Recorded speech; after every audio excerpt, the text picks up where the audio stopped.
शांति।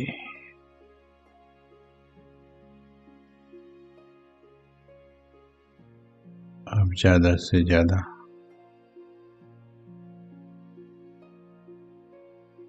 अपनी मन बुद्धि को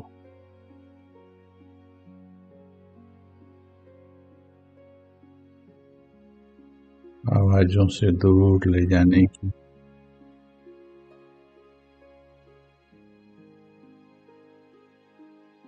आदत डालते चले।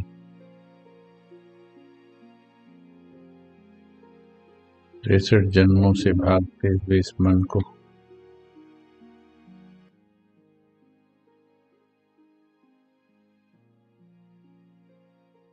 अब इसके मूल स्वरूप में टिका दें।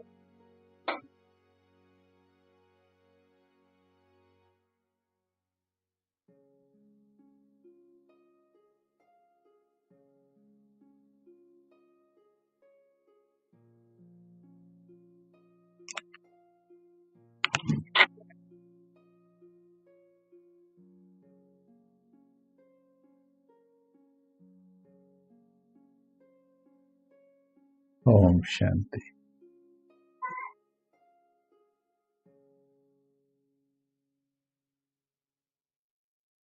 कल बाबा से मिलन मनाया। रात को बहुतों ने भट्टी भी की, तो क्या अनुभव किया?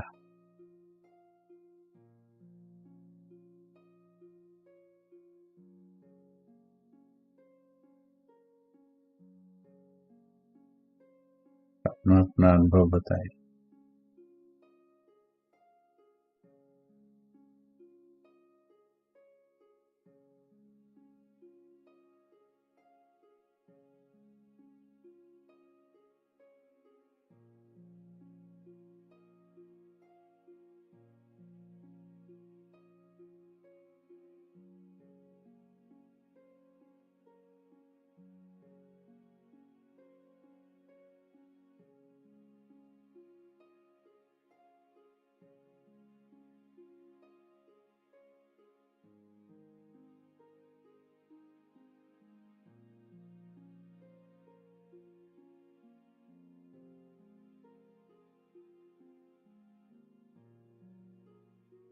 सभी लिखेंगे अपना अपना अनुभव।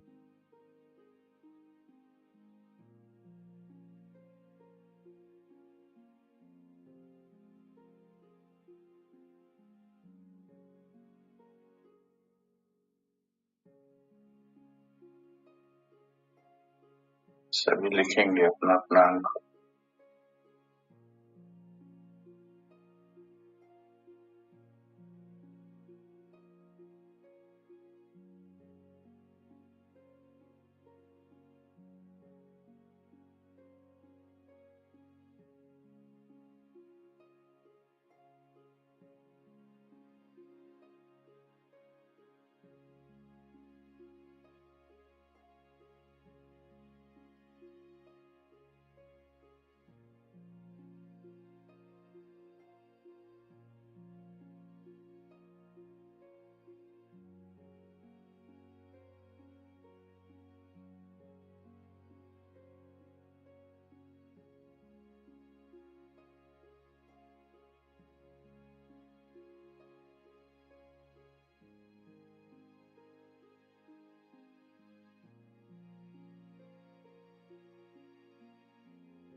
चलिए, बहुत अच्छा है, आप सभी आगे बढ़ते जा रहे हैं।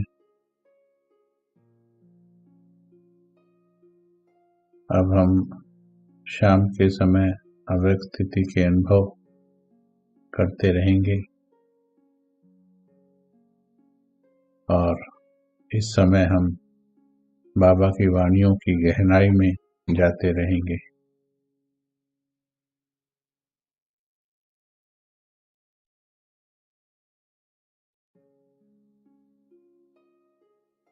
अव्यक्त स्थिति क्या है, इस पर निरंतर सभी का चिंतन चलता रहे। जब चिंतन चलेगा तो उस चिंतन में से मक्खन निकलेगा। गलती क्या होती है कि हम सभी जो स्थिति है उस स्थिति का चिंतन कम करते हैं, और चिंतन कम करने से फिर उस स्थिति के बारे में गहराई से ज्ञान नहीं हो पाता है, फिर अनुभूति में भी फर्क पड़ जाता है। लेकिन हर एक स्थिति के बारे में चिंतन गहराई से करते चले तो वो स्थिति स्पष्ट होती चली जाती। वापिस घर जाना है, कैसे जाना है, क्या रास्ता है, कैसे कर्म बंधन मुक्त होना है, क्या करना चाहिए, कितना करना चाहिए, ये सब जो प्रश्न मन में होते हैं, फिर उसमें गलती हम क्या कर बैठते हैं, हम आसपास में देखने लगते हैं। जो आसपास में देख करके चलते हैं वो कभी मंजिल पर टाइम से नहीं पहुंच पाते हैं। ये बात आप अंडरलाइन कर लीजिएगा। जिन्हें लोगों को देख के चलने की आदत हो, बाबा की श्रीमत भी कहती है, no brother no sister, follow mother and father. मम्मा ने जो किया, बाबा ने जो किया, उस पुरुषार्थ को हमें फॉलो करना है। बाबा की मुरली क्या कहती है उसे हमें फॉलो करना है।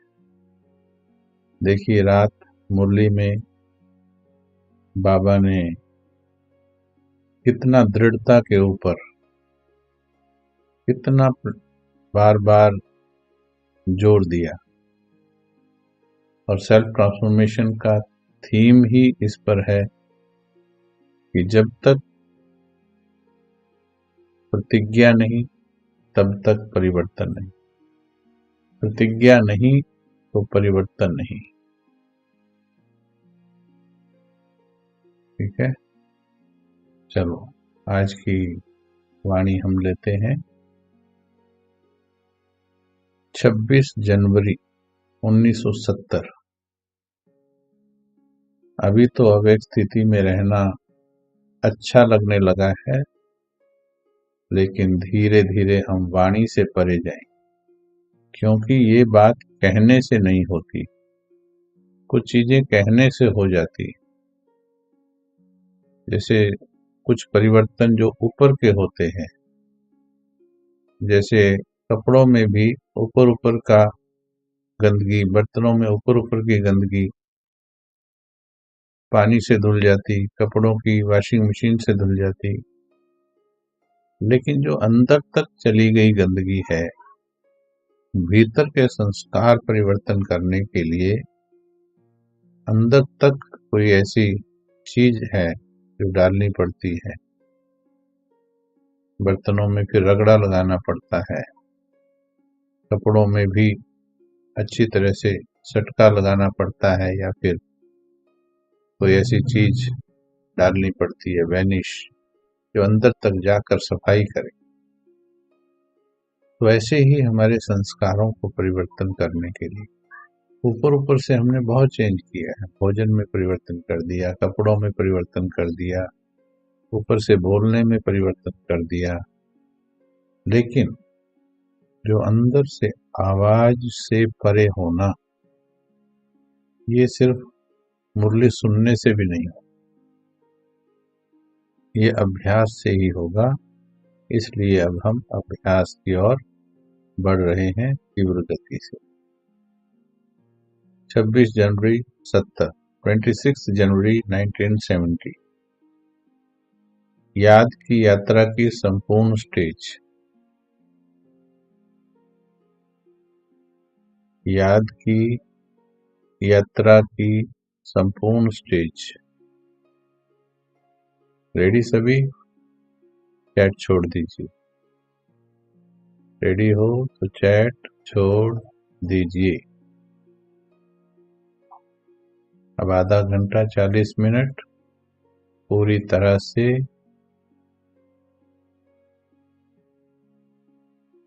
मुरली के साथ, ताकि इस मुरली का पूरा लाभ हमको प्राप्त।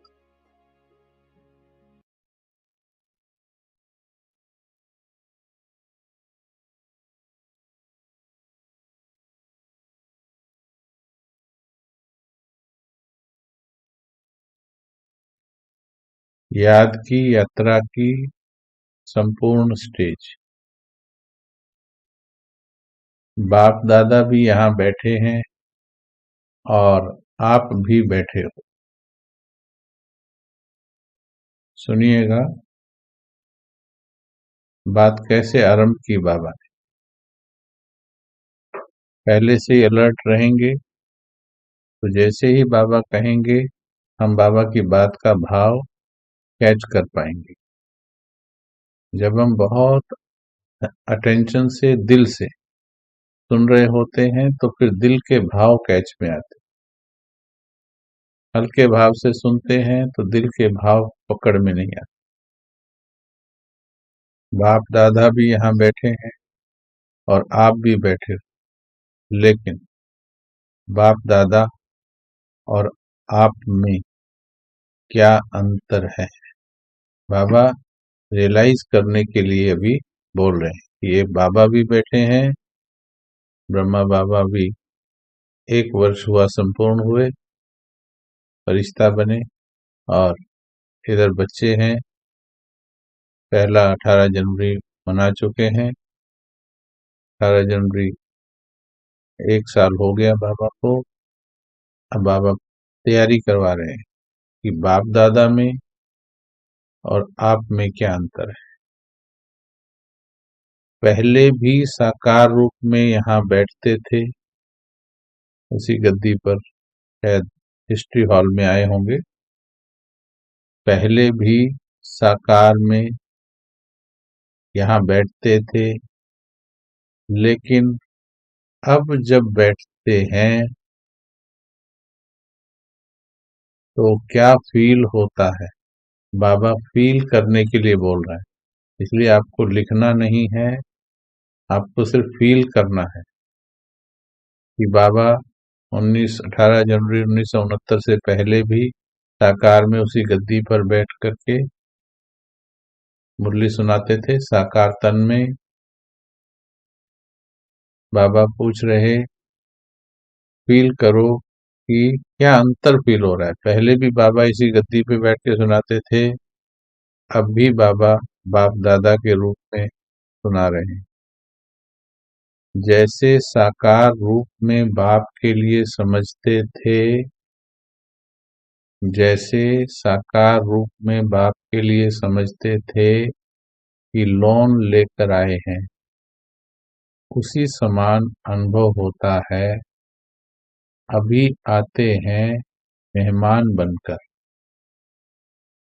पहले साकार ब्रह्मा तन का लोन लिया शिव बाबा ने, तो पता लगता था कि ब्रह्मा के तन में शिव बाबा लोन लेकर आए हैं, उनके तन के द्वारा पाठ चल रहा है।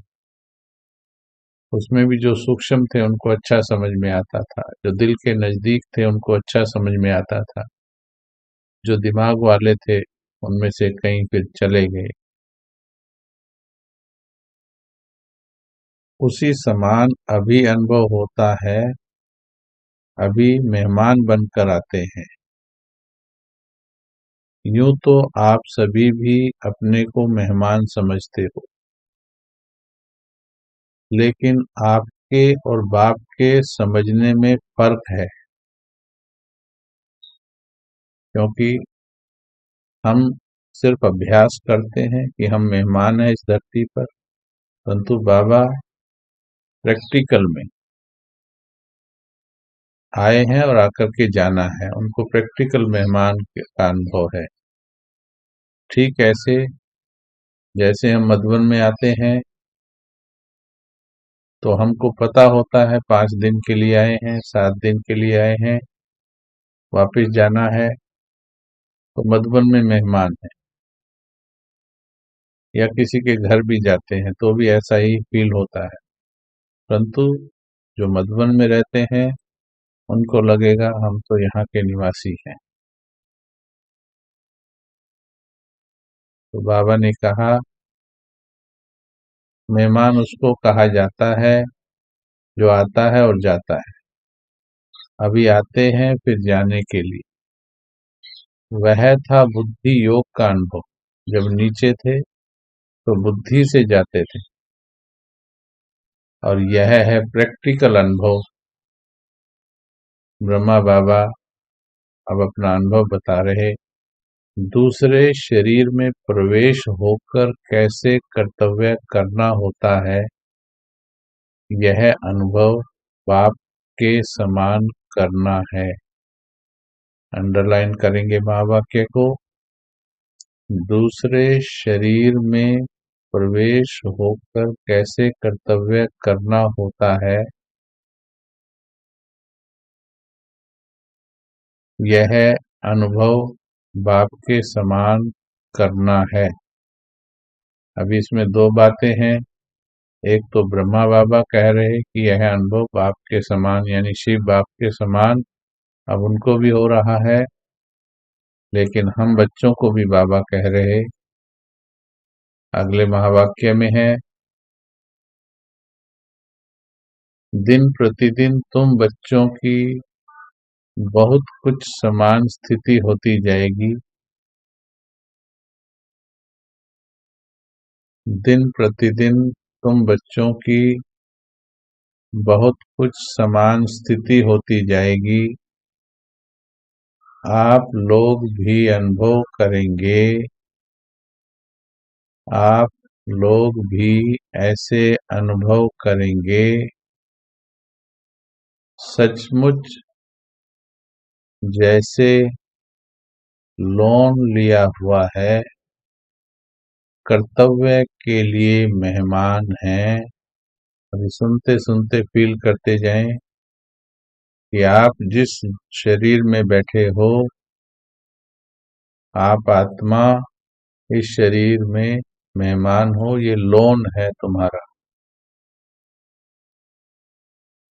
देखो, ज्ञान होना, समझ होना अलग बात है, लेकिन उस भान में टिकना, ज्ञान से भान तक जाना कि मैं ये लोन का शरीर है, मैं लोन लिए हुए शरीर में, ऐसे फील करना है। पहले होगा कर्तव्य के लिए मेहमान है, फिर जब दूसरे के शरीर में प्रवेश करते हैं तो जैसे लोन लिया शरीर, क्योंकि किसी की चीज इस्तेमाल करते हैं तो उसको मुआवजा देना पड़ता है। ऐसे ही कर्तव्य के लिए मेहमान है। जब तक अपने को मेहमान नहीं समझते हैं, अंडरलाइन, सीधे होके बैठ जाओ, तब अनुभव होगा ये महावाक्य। स्थिर होके बैठेंगे, सीधे होके बैठेंगे, तब ये महावाक्य दिल के अंदर जाएगा। आत्मा बनकर बैठो, तब समझ में आएगा। मम्मी पापा चाचा ताऊ, मकान मालिक, दुकानदार, ये बनकर बैठेंगे तो समझ में नहीं आएगा।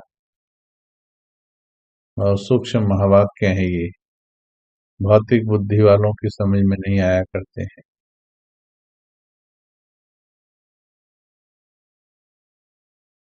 जब तक अपने को मेहमान नहीं समझते हो,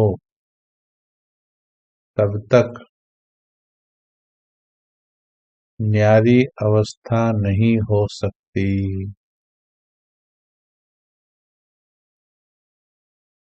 न्यारे नहीं हो पाएंगे जब तक खुद को मैं मेहमान हूं इस देह में और इस दुनिया।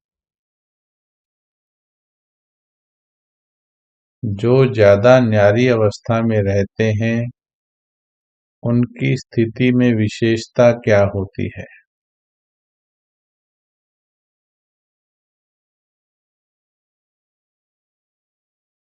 जो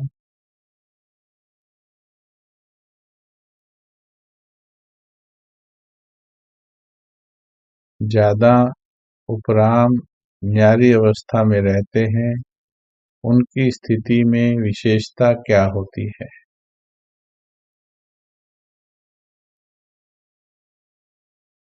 उनकी बोली से, उनके चलन से उपराम स्थिति का औरों को अनुभव होगा। जितना ऊपर स्थिति जाएगी, उतना उपराम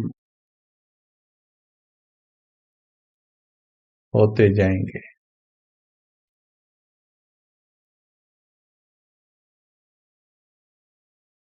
जितना ऊपर स्थिति जाएगी, उतना उपराम होते जाएंगे। शरीर में होते हुए भी उपराम अवस्था तक पहुंचना है।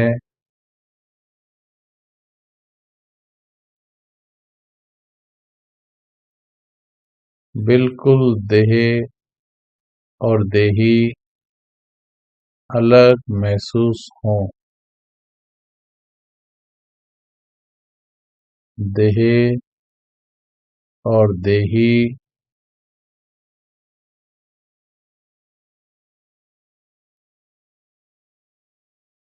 अलग महसूस हों। फील करते चलें साथ साथ में। बाबा के कहने का भाव कैच करते चलें।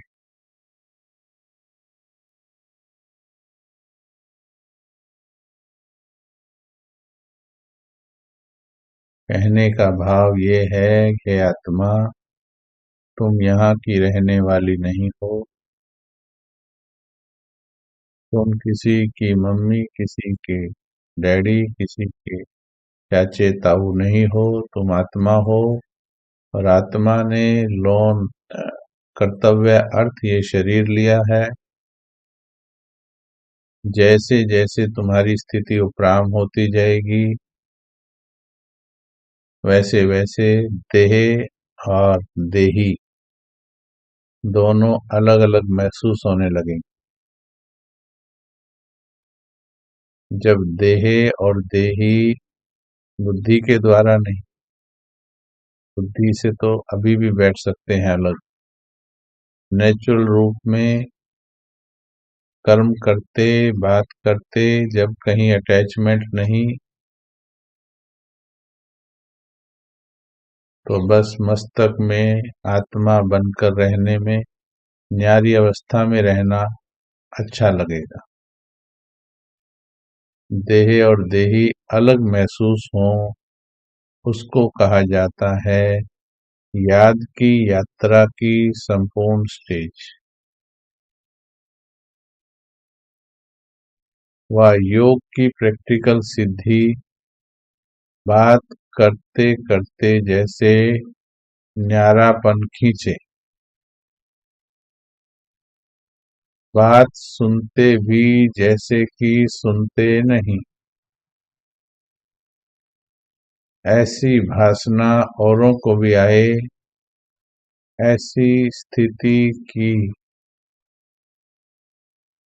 स्टेज को कर्मातीत अवस्था कहा जाता है। कर्मातीत अर्थात देह के बंधन से मुक्त कर्म कर रहे हैं। कर्मातीत का मतलब समझेंगे। कर्मातीत अर्थात देह के बंधन से मुक्त कर्म कर रहे हैं, लेकिन उनके कर्मों का खाता नहीं बनेगा। जैसे कि न्यारे रहेंगे, कोई अटैचमेंट नहीं होगा। कर्म करने वाला अलग और कर्म अलग है, ऐसा अनुभव। देखिए ब्रह्मा बाबा इन अवस्थाओं से पार होकर फरिश्ता बना। तो हे महान आत्मा, इन वाणियों में ब्रह्मा बाबा ने अपने पुरुषार्थ का मार्ग और विधि सब अच्छी तरह से बताई है। बस साथ साथ में करते चलिए, अब टाइम बहुत थोड़ा है। चलिए बैठिए 2-3 मिनट।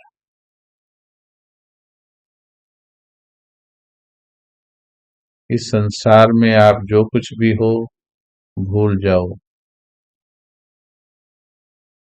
अंतिम समय नजदीक है। पोस्ट, पोजीशन, प्लॉट, प्रॉपर्टी, कोठी, बंगले, गाड़ियां, संबंधी ना तो लेकर आए थे ना लेकर जाना है। किसी का चुकाना है, किसी का देना है, किसी से लेना है। जल्दी से चुकाकर मुक्त होना है। आत्मा जो फंस गई देह में, देह की वस्तुओं में, खाने में, पहनने में, वृत्तियां उलझ गई आत्मा की, इसलिए हर घड़ी विकर्म बनते जाते हैं।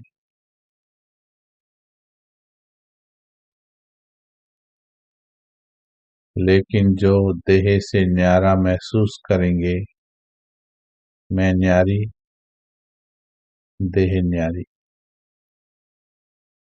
मैं न्यारी, देह न्यारी।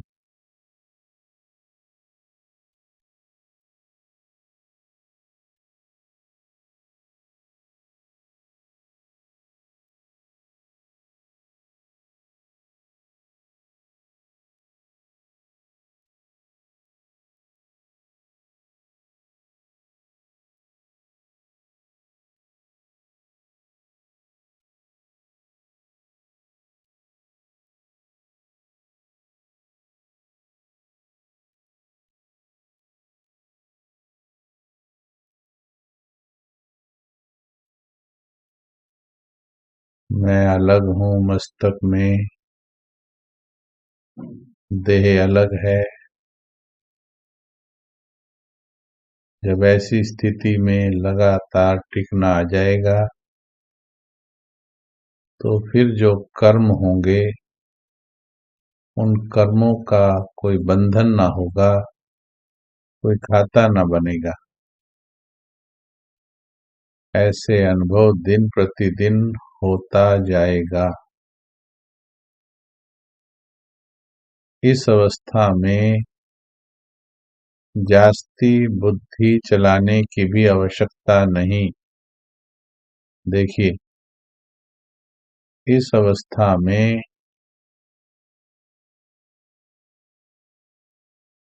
जास्ती बुद्धि चलाने की भी आवश्यकता नहीं। कितने हल्के हो जाएंगे। और इसमें कहाँ से आरंभ करना है? मेरा बाबा बैठा है, बाबा बैठा है, बाबा संभालेगा, बाबा ही जिम्मेवार है।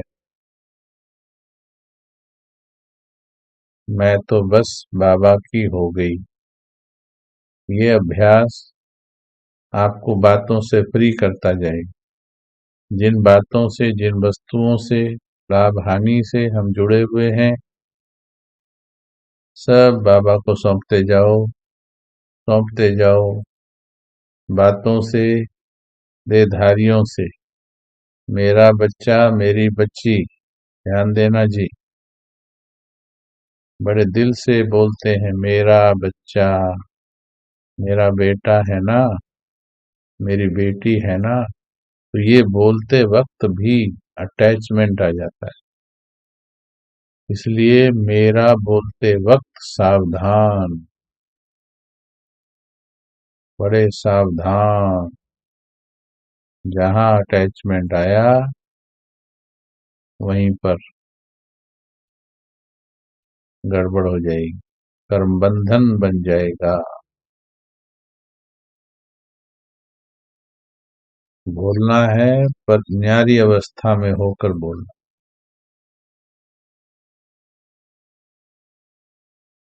इस अवस्था में ज्यादा बुद्धि चलाने की अवस्था आवश्यकता नहीं।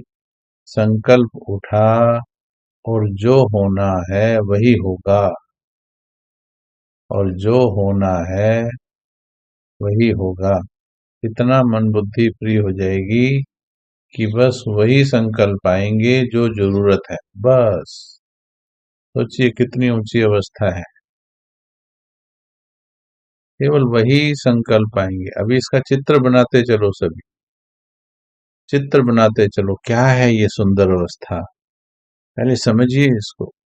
ये वाणियां हमने ऐसे पढ़ डाली, समझा नहीं इसको। इसको गहराई में समझिए, क्या सुंदर अवस्था है। बुद्धि चलाने की आवश्यकता नहीं पड़ रही। संकल्प उठा, वही उठेगा संकल्प जो होना होगा। उसमें क्या क्यों कैसे नहीं होगा। ऐसी स्थिति में सभी को आना होगा। मूल वतन जाने के पहले वाया सूक्ष्म वतन जाएंगे। वहां सभी को आकर मिलना है, फिर अपने घर चलकर फिर अपने राज्य में आ सकेंगे।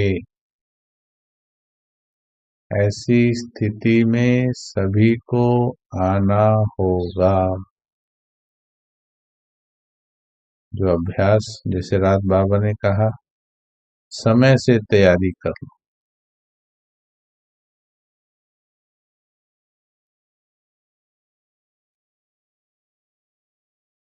समय से तैयारी।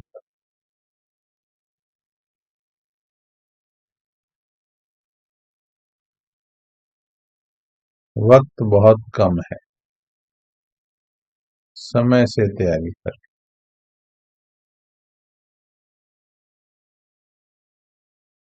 कम वक्त का टेंशन नहीं लेना।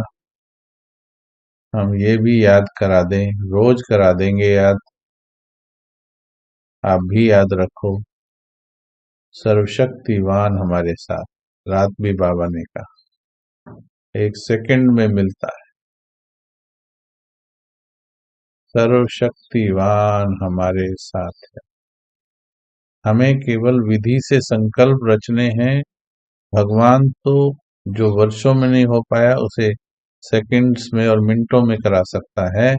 इस निश्चय के बल पर ये समझना कि जो कई लोग कई वर्षों में नहीं कर पाए, हम उसे कुछ दिनों में कर लेंगे, कुछ महीनों में कर लेंगे। किसी को विश्वास हो या ना हो, आप केवल वाणी पर विश्वास करना, देहधारियों पर विश्वास मत करना। कहीं बोलेंगे आप अभी आए हो और कैसे जा सकते हो पहले वालों से आगे। बाबा की वाणी कभी ऐसा नहीं कहती। बाबा कहते 10 दिन वाला भी 20 साल वाले से आगे जा सकता है। ये समर्पणता पर निर्भर करता है, अभ्यास पर निर्भर करता है।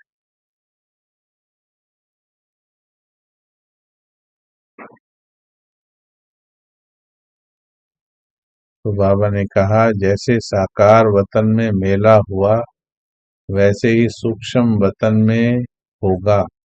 रिश्तों का मेला नजदीक है। देखो कितने टचिंग महावाक्य हैं। फरिश्तों का मेला नजदीक है। कहानियां बताते हैं ना कि फरिश्ते आपस में मिलते थे, रूह रूहों से बात करते थे। वही अनुभव करेंगे तो जो कहानियां गाई हुई हैं उसका प्रैक्टिकल में अनुभव होगा। उसी मेले के दिनों का इंतजार है। बाबा का तब तो केवल 1 वर्ष हुआ था, अब 52 वर्ष होने चले हैं। देखो उसका प्यार, उसका धैर्य, 52 वर्षों से कितने धैर्य से वो इंतजार कर रहा है, सेवा कर रहा है। अभी सर्विस के निमित्त हैं, सभी कुछ भूले हुए बैठे हैं। उस अव्यक्त स्थिति में मन और तन व्यक्त देश में है, ऐसे अनुभव होता है।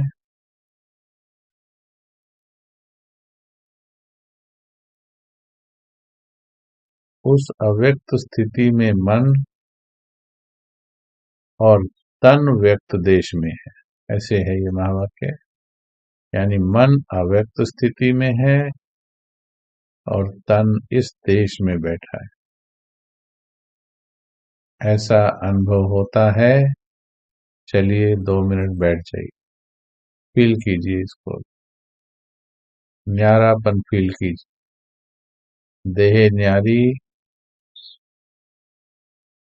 मैं न्यारी। अब मुझ पर किसी भी कर्म का असर नहीं आएगा।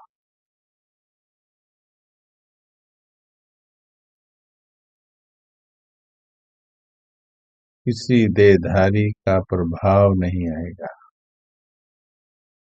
पक्का करेंगे तो ये स्थिति होती जाएगी।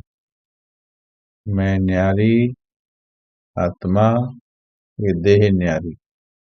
देह और देही को 3 मिनट न्यारा अनुभव कीजिए।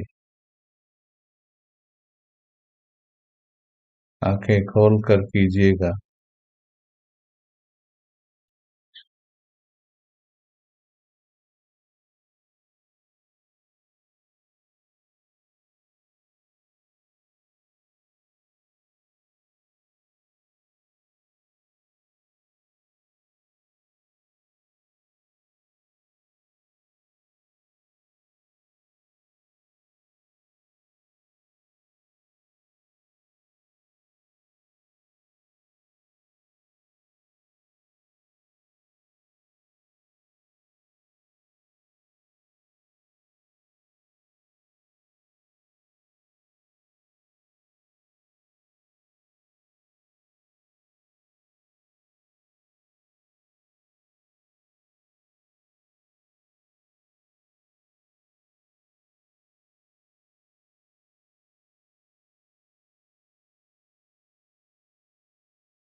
देह न्यारी, देही न्यारा।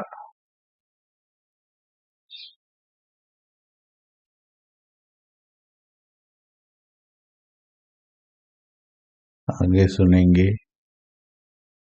अपने को कहाँ के निवासी समझते हो? महसूस करना है, उत्तर नहीं देना है, फील करना है। कहाँ के निवासी समझते हो?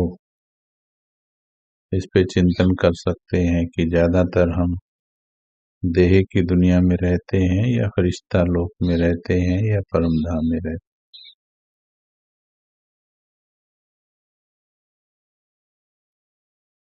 अपने को कहाँ के निवासी समझते हो? खुद ही सच्चाई से जवाब अपने अंदर देंगे, मन में, चैट पर नहीं लिखना।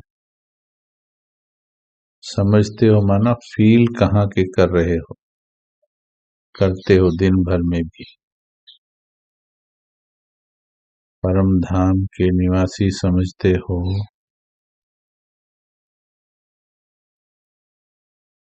कितना समय याद रहती है।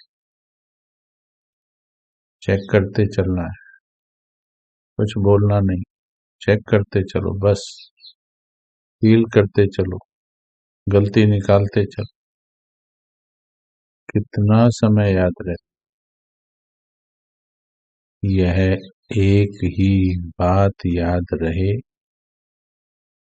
कि हम परम धाम निवासी आत्मा इस व्यक्त देश में ईश्वरीय कर्तव्य करने के निमित्त आए हुए हैं।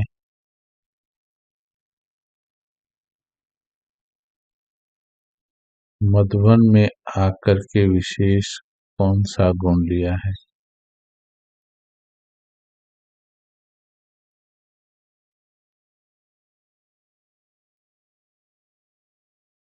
मधुबन का विशेष गुण है मधुरता। मधु अर्थात मधुरता। जितना स्नेही होंगे उतना बेहद का वैराग्य होगा। यह है मधुबन का अर्थ। मधुबन, मधुबन।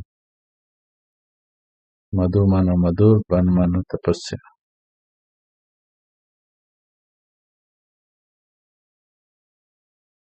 तो जो रूहानी टीचर बनना चाहिए तो नंबर 1 की टीचर बन सकते हो, क्योंकि जैसी अपनी धारणा होगी वैसे औरों को अनुभव में ला सकेंगे।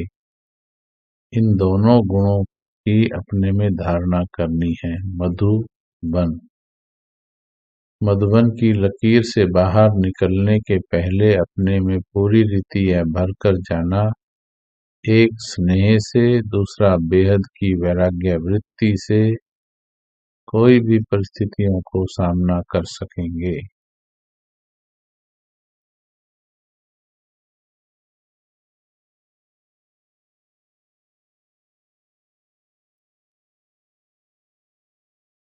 सूक्ष्म मधुरता की मधु ले जाना फिर सफलता ही सफलता है। यानी किसी आत्मा के लिए मन में कड़वाहट न रहे, किसी के लिए थोड़ा भी व्यर्थ न रहे, वो भी कड़वाहट है।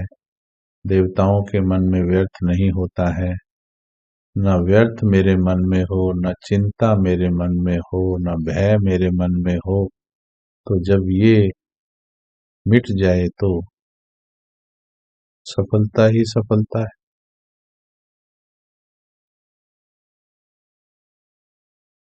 तुम सफलता के सितारे हो व पुरुषार्थ के सितारे हो, क्या समझते हो?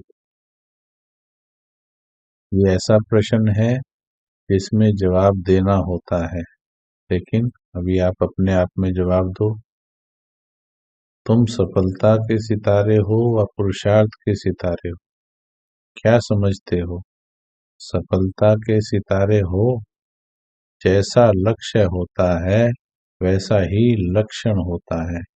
अगर अब तक यही सोचते रहेंगे कि हम पुरुषार्थी हैं, तो ऐसा समझने से कई छोटी छोटी गलतियां अपने को माफ कर देते हो। देखिए कितनी सूक्ष्म बात बताई है। सफलता के सितारे नहीं समझेंगे, पुरुषार्थी समझेंगे अगर, तो पुरुषार्थी समझने का संदेश जब अंतर मन को जाता है, चैट पर नहीं लिखना है किसी ने, चैट पर मत लिखिए हे सफलता के सितारे, ध्यान से मुरली सुनिए, फील कीजिए बाबा के महावाक्यों।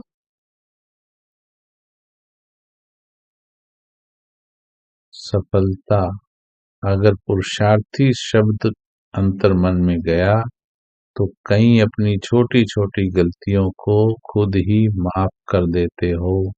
समझते हो हम तो पुरुषार्थी हैं, चलो आज अमृत वेला नहीं उठे तो क्या हो गया, चलो अमृत वेला नहीं, चलो भोजन कहीं कर लिया तो कोई बात नहीं, चलो ऐसे ऐसे कई बातों में कई माफ कर देते हैं, खुद को ही माफ कर देते।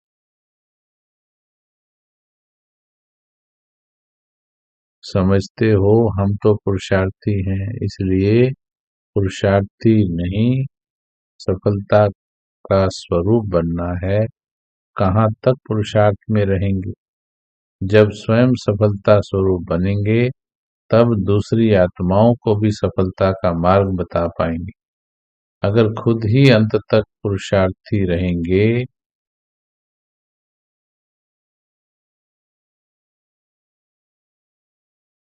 तो संगम के प्रारब्ध का अनुभव कब करेंगे? क्या यह जीवन पुरुषार्थी ही है रहेंगे? इस संगम की प्रारब्ध प्रत्यक्ष रूप में नहीं प्राप्त करेंगे। संगम के पुरुषार्थ का फल क्या है? सफलता। तो सफलता स्वरूप भी निश्चय करने से सफलता होती रहेगी। जब तक समझेंगे मैं हूं ही सफलता का सितारा, जब यह समझेंगे मैं हूं ही सफलता का सितारा, तो असफलता कैसे आ सकती है? यहाँ पर आया स्वमान। यहाँ पर लिखने का समय आता है, इससे पहले रियलाइजेशन का समय था, अब है संकल्प लेने का समय।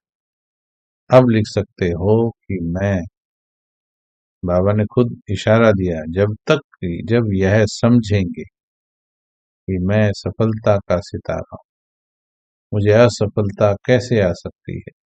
सर्वशक्तिवान की संतान कोई कार्य में असफल नहीं हो सकती है। अपने मस्तक में विजय का सितारा देखते हो या देखेंगे? देखिए सभी, सीधे होके बैठो, फील करो, मस्तक में विजय का सितारा है तुम्हारे, चमकता हुआ देखो अपने मस्तक को, चाहे तुम्हारे चारों तरफ कितनी भी बातें हो। हे ज्ञान सूर्य, चमकना बंद नहीं करना, जिंदगी की धुंध की बादल छट जाएंगे, छटे पड़े हैं, तुम चमकना बंद मत करना बस। सर्वशक्तिवान की संतान कोई कार्य में असफल हो नहीं सकती। समान अपने मस्तक में विजय का सितारा देखते हो या देखेंगे? विजय तो निश्चित है ही ना। विजय अर्थात सफलता। अभी समय बदल रहा है, जब समय बदल गया तो अपने पुरुषार्थ को भी बदलेंगे ना। जैसा विश्वास रखा जाता है वैसा ही कर्म होता है।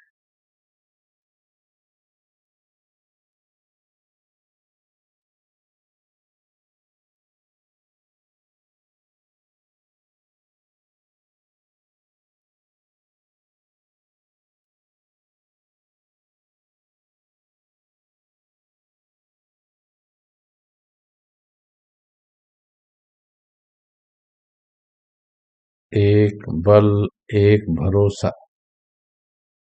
एक बल, एक भरोसा। अभी एक बात किसी ने पूछा, गृहस्थी भाई बहनों के लिए अच्छा है। किसी ने पूछी बाबा से, बच्ची यदि ज्ञान में नहीं चलती तो क्या करे? अगर कोई इस ज्ञान मार्ग में नहीं चल सकते हैं बच्ची, तो शादी करनी ही पड़े। उन्हों की कमजोरी भी अपने ऊपर से मिटानी है। कमजोरी मतलब वो अपने सिर पर बोझ रहेगी नहीं तो, और आपके लिए कर्म बंधन बनेगी। इसलिए अगर वो ज्ञान में नहीं चलती है तो शादी के लिए बोलती है तो शादी कीजिए और फ्री हो जाइए। साक्षी होकर मजबूरी भी करना होता है, वह फर्ज है, लगन नहीं है। एक होता है लगन से करना। कई अपने बच्चों की शादियां बड़ी लगन से करते हैं, धूमधाम से करते हैं, और फिर समझते हैं कि हम मुक्त हो गए। वो मुक्त नहीं हुए, वो बेटे पोतों में फंस जाते हैं। एक होता है, चलो ये विकारी मार्ग पर जा रही है आत्मा, चलो निपटाना है, रोक नहीं सकते हैं, तो उनका बिना लगन के फर्ज पालन करना है। मुरली में है, ये सभी पढ़ लीजिएगा। सभी आत्माओं का एक ही समय जन्मसिद्ध अधिकार लेने का पाठ नहीं है। परिचय मिलना तो जरूर है, पहचानना भी है, लेकिन कोई का पाठ अभी है, कोई का पीछे। क्योंकि बीज में से कोई बीज झट फल देता है, कोई देरी से फल देता है। ये भी सभी का पाठ है, फर्ज समझकर करेंगे तो मर्ज नहीं लगेगा। डिटैच रहना है उनसे भी, डिटैच रहना है। चलिए, अब बताएंगे क्या करेंगे होमवर्क कल सवेरे तक। शाम को तो रहेगा क्लास 5 बजे से 6 बजे तक, क्योंकि 6 के बाद फिर मेडिटेशन है, इसलिए 5 से 6 क्लास रहेगा। फाइनल डेस्टिनेशन क्लास नहीं, अभ्यास है। कम क्लास, अभ्यास ज्यादा। फाइनल डेस्टिनेशन, जिन्हें अब बस अंतिम लगन लगानी है फरिश्ता बनने की, कृपया वो आ सकते हैं 5 से 6 अव्यक्त स्थिति की अनुभूतियों के।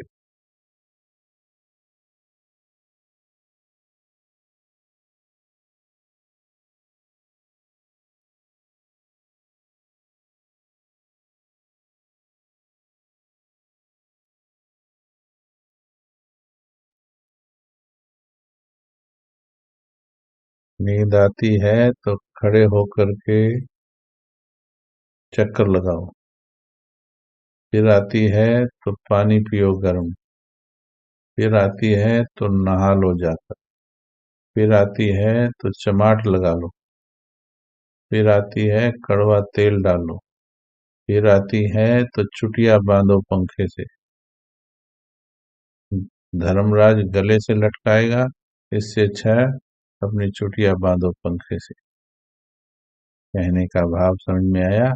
कुछ भी करो, चोर तुम्हारी चप्पल उठा के ले जाए तो नींद भाग जाती है, माया तुम्हारा भाग्य उठा के भाग रही है, नींद आ रही है। सॉरी, दृढ़ता से बोलना पड़ेगा, इससे पहले कि धर्मराज सामने आ जाए, हम खुद के धर्मराज बन जाएं। ये वाणी है, बाबा की वाणी। इससे पहले कि बाप धर्मराज बन के आ जाए, खुद के धर्मराज बन जाओ, खुद के धर्मराज बन, भाग जाएगी नींद।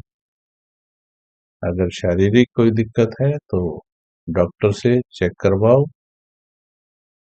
हमें भी थी ऐसी दिक्कत, शरीर में दिक्कत थी, नींद बहुत आती थी, लेकिन संकल्प था इस नींद को खत्म करना है, मारना है। तो फिर डॉक्टर भी सही मिल जाते। बाबा को बोल दो, बाबा मुझे सोना नहीं है, प्रतिज्ञा करो बाबा से, मुझे सोना नहीं है, मुझे सोना नहीं है, मुझे सोना नहीं है। 63 जन्म सोई। चलिए, मस्तक पर सितारा देखेंगे कल तक, सफलता का सितारा। मैं सफलता का सितारा हूँ, पुरुषार्थ का सितारा नहीं। मैं विजयी हूँ, देह और देही। तो 3 अभ्यास बता रहे हैं, इनमें से एक कोई भी बार बार कीजिए। देह से न्यारे होने का अभ्यास, सफलता का सितारा का आत्मविश्वास,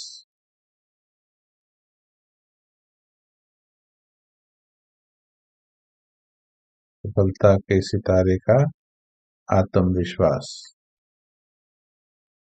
और तीसरा है मस्तक में विजय का सितारा। तीन में से कोई भी अभ्यास, तीनों करो या तीनों में से कोई भी एक अभ्यास पर घोटा लगा दो।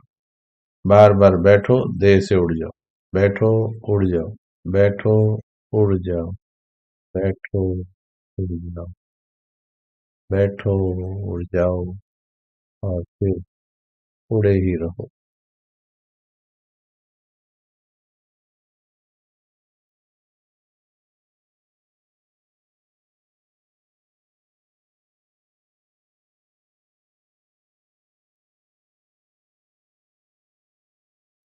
एक मिनट उड़ जाओ।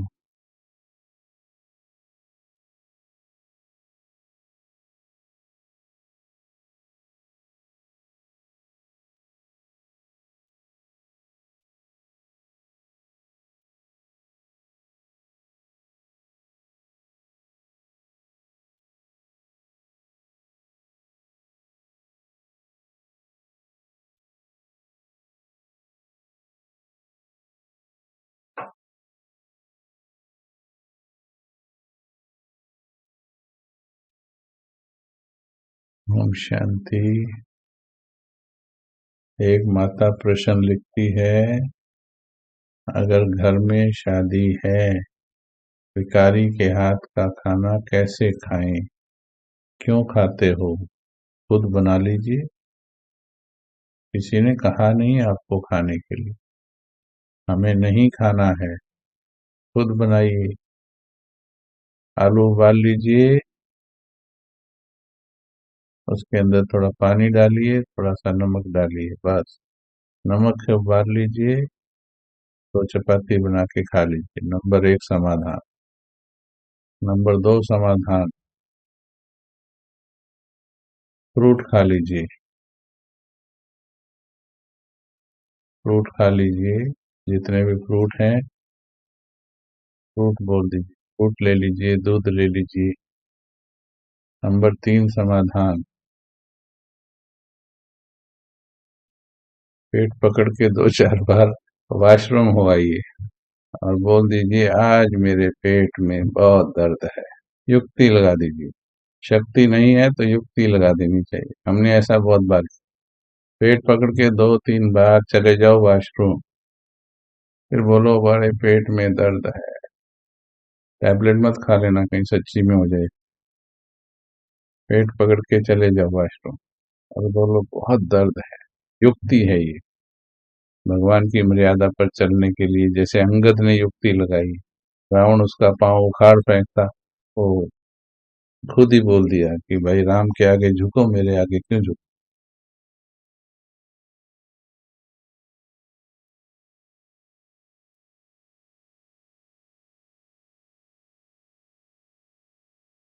जो कोई बीमार है वो प्यार से पहले, बीमार है पर प्यार में तो परेशानी नहीं, बीमार है तो प्यार से बोलो।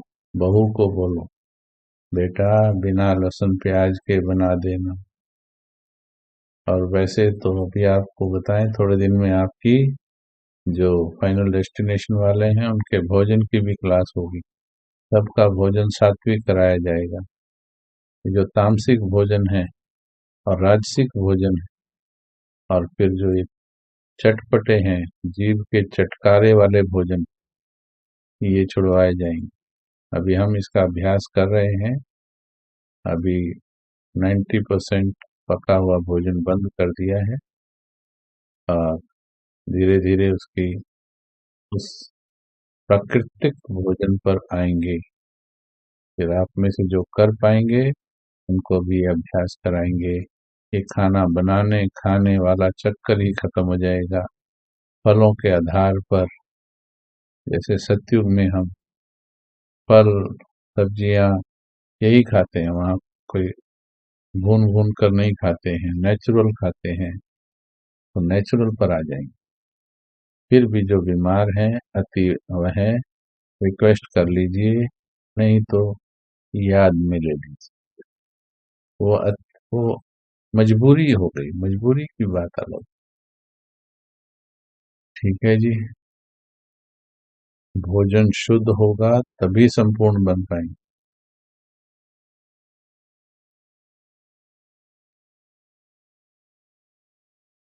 हाँ, देखो कितना अच्छा लिखा है माता ने एक और में, कि मैं तो जाके उनकी किचन ही संभाल लेती हूँ। बहुत अच्छा है, आप किचन की ड्यूटी ले लो, साथ में अपनी सेक लो। उनकी किचन संभाल लो, साथ में अपनी सेक लो। बहुत युक्तियां हैं, बस ये होना चाहिए मुझे भगवान की माननी है, मुझे भगवान की माननी। फिर रास्ते तो भगवान देता है।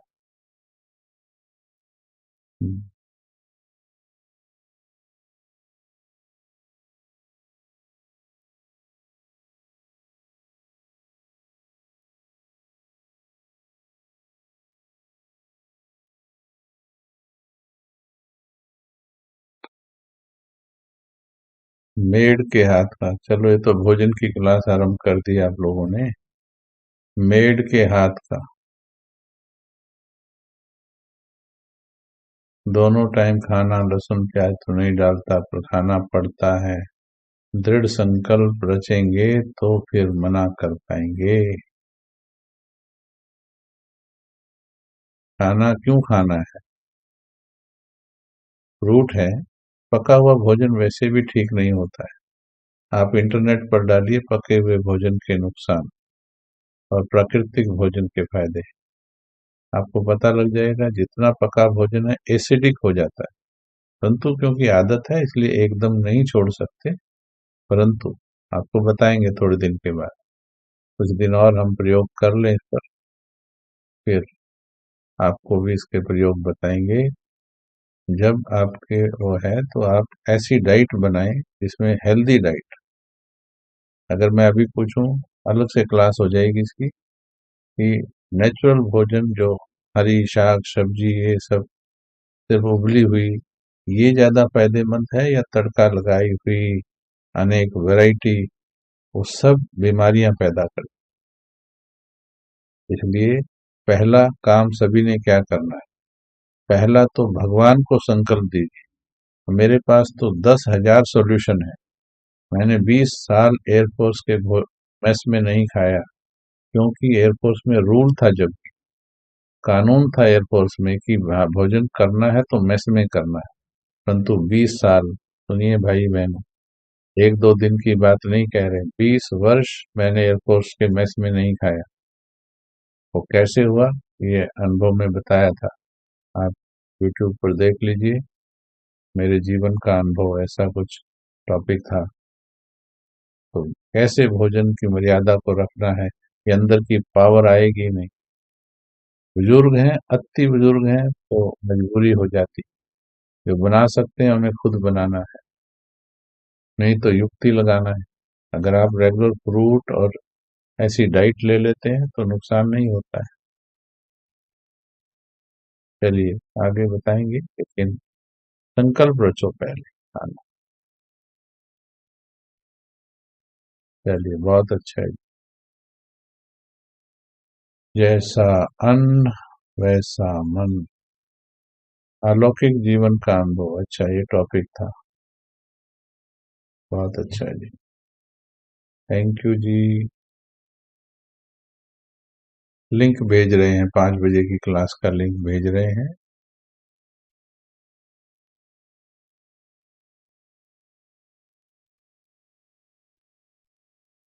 ओम शांति, ओम शांति।